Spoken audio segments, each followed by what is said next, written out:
Assalamualaikum warahmatullahi wabarakatuh dan salam sejahtera.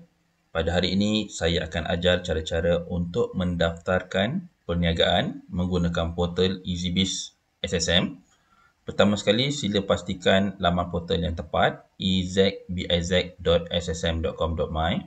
Dan yang kedua adalah sila pastikan tuan-tuan dan puan-puan sudah mendaftar sebagai pengguna portal EasyBiz. So, kalau tuan-tuan dan puan-puan telah mendaftar, pertama sekali sila pergi kepada username, masukkan username tuan-tuan dan puan-puan. Kedua, masukkan password. Dan ketiga, masukkan verification code. Ambil seperti di atas ini. Sebagai contoh, SLFP dan klik sign in. Di ruangan homepage ini, tuan-tuan dan puan-puan klik My Business Services dan klik New Business Registration di bawah Business Registration. Seterusnya di ruangan name tab ini, tuan-tuan dan puan-puan boleh pilih sama ada personal name ataupun trade name. Perbezaan personal name dan trade name adalah dari segi harga. Personal name ini lebih murah dalam RM30. Trade name ini dalam RM60 setahun. So, untuk personal name ni sebagai contoh, nama yang akan keluar adalah nama sama seperti di dalam kad pengenalan. Sebagai contoh, Ali bin Abu. So, sijil yang akan keluar adalah Ali bin Abu. Signboard yang akan perlu diletakkan pun Ali bin Abu. Tidak boleh letak nama perniagaan lain. Untuk trade name pula, kita boleh letak macam-macam nama perniagaan. Sebagai contoh, ABC Maju Enterprise. So, saya cadangkan tuan-tuan dan puan-puan letaklah perkataan enterprise ataupun mungkin boleh letak trading ataupun mungkin boleh letak services dan sebagainya. So, di ruangan business start date, tuan-tuan dan puan-puan letaklah current date. Tidak boleh letak ke depan dan kalau letak ke belakang lebih daripada 30 hari akan dikenakan kompaun. So, saya syorkan letaklah tarikh hari ini. Untuk partnership agreement date, biarkan kosong. Kemudian insentif, sekiranya tuan-tuan bukanlah OKU, orang kelainan upaya, ataupun puan-puan bukanlah di dalam golongan B40 ataupun pelajar sepenuh masa. Yang ini di bawah B40 dan pelajar sepenuh masa adalah di bawah skim pendaftaran perniagaan prihatin. Kalau misalnya bukan, tuan-tuan dan puan-puan klik not applicable. Tapi sekiranya tuan-tuan dan puan-puan adalah OKU ataupun di bawah kategori B40 dan pelajar sepenuh masa, tuan-tuan boleh pilih. Tidak akan ada bayaran yang dikenakan, percuma untuk 1 tahun saja. So, sepatutnya tuan-tuan kena bayar dalam RM60 setahun, kemudian plus business info RM10, iaitu untuk dua-dua ni akan free. Dan tuan-tuan dan puan-puan kena lampirkan bukti.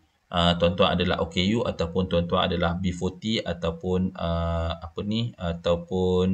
pelajar sepenuh masa. Kemudian untuk registration period, tuan-tuan boleh pilih 1 tahun ataupun maksimum 5 tahun.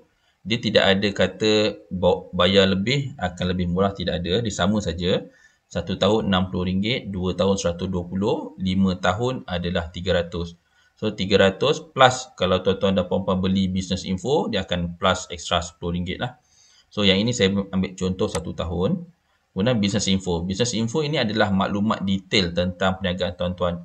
Siapa nama pemilik perniagaan, alamat di mana, jenis perniagaan apa dan sebagainya. Selalunya business info ni saya akan syorkan untuk tuan-tuan dan puan-puan belilah sebab selalunya pihak bank ataupun pihak ketiga akan perlukan maklumat ni. Kalau tuan-tuan pernah mendaftar dengan SSM, kalau misalnya tuan-tuan tidak beli business info, tuan-tuan akan dapat sijil di hadapan saja.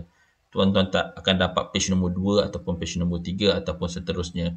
So, untuk business info ini adalah page yang di belakang lah. Page nombor 2, page nombor 3. Yang ini penting lah. So, untuk status data entry, tuan-tuan dan puan-puan biarkan kosong saja. Tak boleh edit pun. So, biarkan kosong saja. Untuk cawangan, sama ada kalau tuan-tuan ada, klik yes. Kalau tidak ada, klik no lah. Cawangan ini maksudnya mungkin tuan-tuan dan puan-puan berniaga di Kuala Lumpur atas nama perniagaan yang sama. Sebagai contoh tadi kan nama ABC Maju Enterprise kan. Perniagaan tuan-tuan adalah di Kuala Lumpur. Kemudian tuan-tuan dan puan-puan ada cawangan lain, ada kedai lain di Johor. So, tuan-tuan boleh pilih lah branch. So, maknanya branch ni maksudnya kalau tuan-tuan ada lebih daripada satu kedai. Tapi kalau ada satu kedai saja, tuan-tuan dan puan-puan klik no. Is online seller ini maksudnya kalau misalnya tuan-tuan dan puan-puan adalah perniagaan online. Sebagai contoh, mungkin tuan-tuan jual pakaian atas talian. So, tuan-tuan boleh pilih lah. Tapi kalau tuan-tuan dan puan-puan bukan perniagaan online yang ada premis, so letak no di sini. Tapi kalau tuan-tuan ada dua-dua, saya syorkan tuan-tuan dan puan-puan letaklah yes. Sama ada mungkin tuan-tuan dan puan-puan jual pakaian tu ada kedai. Kemudian dalam masa yang sama, tuan-tuan dan puan-puan ada perniagaan atas talian. So, saya syorkan letak yes lah. Tapi dalam kes saya ni, saya letak no. Kemudian untuk business info, untuk business address, tuan-tuan dan puan-puan boleh letaklah alamat utama perniagaan. Kedai, alamat kedai tuan-tuan di mana. So, kalau misalnya tak ada alamat kedai, belum ada lagi kedai, tuan-tuan dan puan-puan boleh letak alamat rumah. Sama juga macam kes perniagaan online, kalau tuan-tuan dan puan-puan tidak ada premis, so letaklah dulu alamat rumah. So, nanti kalau contoh ada premis, boleh buat pertukaran. Pertukaran tu akan ada bayaran. Ini pula adalah alamat surat menyurat. Kalau alamat utama perniagaan dan alamat surat menyurat adalah sama, klik saja pada copy from business address. Dan seterusnya, klik next di bawah ni. Klik next. Okey, tuan-tuan dan puan-puan, sebelum tuan-tuan dan puan-puan pergi ke page business information ini, type of business, sekiranya tuan-tuan dan puan-puan memilih branch tadi adalah yes, bermaksud tuan-tuan ada kedai, ada 2 kedai, so tuan-tuan kena isi dulu alamat kedai yang kedua tersebut. Itu sekiranya tuan-tuan dan puan-puan pilih branch tu adalah yes. Tapi dalam konteks saya ini, branch saya klik no. So, dia akan terus bila tuan-tuan selepas isi alamat, bila klik next saja dia akan terus kepada business information. So, tuan-tuan dan puan-puan perlulah isikan perniagaan yang tuan-tuan dan puan-puan jalankan lah. So, dalam konteks ini, saya menjual pakaian secara dalam talian, space menjual makanan dan minuman dan perkhidmatan. So, make sure tuan-tuan selepas koma ini mestilah space dan mestilah mendata dan mestilah di type menegak seperti inilah. Jangan tuan-tuan dan puan-puan letak menurun seperti ini kan. Sebab ada setengah orang dia akan letak menurun seperti ini, tidak boleh So apa yang perlu dibuat adalah tegak seperti inilah. So saya buat balik semula. Okey. Kemudian untuk kod, business code, tuan-tuan klik kepada add business code. Sebagai contoh, saya dah letaklah beberapa kod. Saya tunjukkan contoh untuk letakkan business code. So, letak add business code. Contoh tadi adalah menjual makanan dan minuman kan. So, boleh kita type kata akar dia saja. Letak makan. Search, klik search. Kemudian pilih yang mana berkaitan ataupun berdekatan. Tak semestinya sama Tuan-tuan dan puan-puan pilih yang mana berdekatan. Contoh kat sini saya letak restoran makanan segera. Klik di ruangan kotak ini. Scroll ke atas dan klik add selected code. So dia akan tambah lah. Begitulah seterusnya kalau tuan-tuan dan puan-puan ingin tambah lagi. Klik add business code. Type kata akar. Jumpa yang mana berkaitan, berdekatan. Klik dan add selected code lah. So tuan-tuan kena make sure apa yang tuan-tuan type, apa yang perniagaan yang tuan-tuan dan puan-puan jalankan, tuan-tuan dan puan-puan kena type di ruangan ini. Bukan pilih kod saja. Kod ini adalah untuk statistik dalaman SSM. So, tuan-tuan dan puan-puan yang penting adalah apa yang tuan-tuan dan puan-puan berniaga mesti kena letak di ruangan. Mesti type di ruangan type of business di sini. Okey, kemudian barulah klik next. Okey, seterusnya jika tuan-tuan dan puan-puan menjalankan perniagaan seorang saja, iaitu milikan tunggal, nama tuan-tuan dan nombor IC tuan-tuan akan terpapar di ruangan inilah. So, tak perlu nak type di ruangan ini. Tak perlu.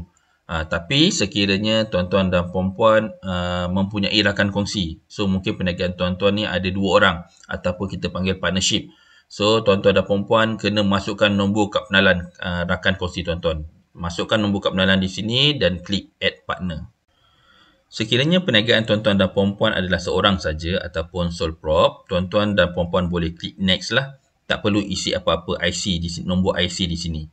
Tetapi kalau misalnya tuan-tuan dan puan-puan adalah perniagaan partnership ataupun perniagaan perkongsian dan mempunyai rakan kongsi lebih daripada seorang, so di ruangan My Card Number ini masukkan nombor IC rakan kongsi dan klik add partner. So tuan-tuan kena masukkan alamat rumah rakan kongsi tersebut, lengkapkan dan klik update. Okey, seterusnya nama rakan kongsi kita akan terpapar di ruangan ini dengan statusnya pending verification. So, kalau kita ada 2 partner, so totalnya ada 2 je lah rakan kongsi. Tapi kalau ada 3 partner, dia akan keluar yang nombor ketiga. So, selepas itu klik next. So, tuan-tuan dan puan-puan akan perasan nama partner kita, dia perlu verify terlebih dahulu. tetapi sekiranya tuan-tuan dan puan-puan adalah milikan tunggal dan tuan-tuan dan puan-puan adalah seorang saja yang menjalankan perniagaan, so dia akan terus klik preview lah, tak akan keluar error di sini lah. Okey, untuk tujuan verify partner, kita kena minta partner untuk masuk kepada portal EasyBiz mereka. So, dalam konteks ini, partner perlu masuk username, password, verification code partner punya bukan tuan-tuan dan puan-puan punya. Tetapi, partner punya username, password masing-masing lah. So, klik sign in. Seterusnya, di ruangan My Business Services, klik registration partner verification, klik ruangan action dan scroll di bawah. Okey, di ruangan ini, klik pula button accept dan klik OK. Selepas partner ataupun rakan kongsi accept dan bersetuju menjadi rakan kongsi kita, so kita sebagai owner yang pertama ataupun owner asal perlu masuk semula kepada portal EasyBiz dan masukkan username, password, verification. So kita owner asal kena masuk balik ke dalam portal EasyBiz untuk kita proceed dengan transaksi tadi. Selepas klik sign in, pergi balik kepada My Business Services, klik registration status history dan di ruangan draft, klik action. Seterusnya, scroll ke bawah sehingga nampak button next, klik next sampai ke bahagian payment. Di ruangan payment ini, klik I confirm, kemudian klik preview.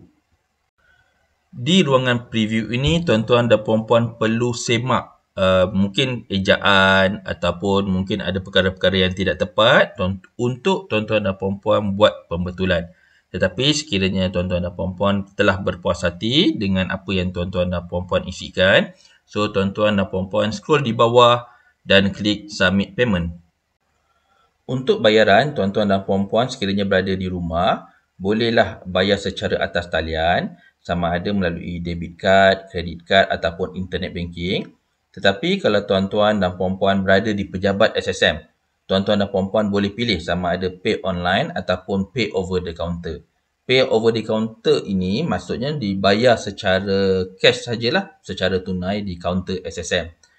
Dalam hari yang sama. Sebagai contoh, kalau hari ini tuan-tuan dan puan-puan buat, so sebelum pejabat office tutup, tuan-tuan dan puan-puan kena adalah di pejabat office SSM dan buat pembayaran. Tidak boleh hari ini tuan-tuan puan-puan klik pay over the counter tetapi esok baru datang ke pejabat SSM. Tidak boleh. So kalau tuan-tuan dan puan-puan berada di luar pejabat SSM, saya lebih syorkan bayar secara atas talian melalui internet banking ataupun credit card dan ataupun debit card. Dalam konteks ini saya pilih pay online. So saya boleh pilih melalui credit card ataupun debit card. Sekiranya tuan-tuan dan puan-puan memilih credit card ataupun debit card, sila masukkan detail seperti di bawah ini dan klik submit payment lah. Tetapi kalau melalui internet banking, tuan-tuan dan puan-puan pilihlah retail internet banking. Jangan pilih corporate pilih retail internet banking. Pilihlah. Contoh saya macam saya akan ambil MAbank to you dan klik proceed untuk buat pembayaran. Okey, tuan-tuan dan puan-puan, selepas pembayaran dibuat, tuan-tuan dan puan-puan boleh menyimak status pendaftaran perniagaan tuan-tuan dan puan-puan. Piagam pelanggan SSM adalah dalam tempoh 24 jam bekerja. So, tuan-tuan dan puan-puan bolehlah menyimak kalau hari ini buat, bolehlah menyimak pada keesokan harinya.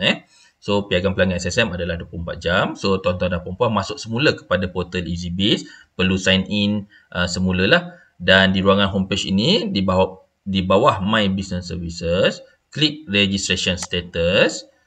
Kemudian, tuan-tuan dan puan-puan boleh semak sama ada di ruangan query ataupun approve. Query ini bermaksud sekiranya ada yang SSM rasa perlukan pembetulan. So, tuan-tuan dan puan-puan bolehlah buat pembetulan dan resubmit semula.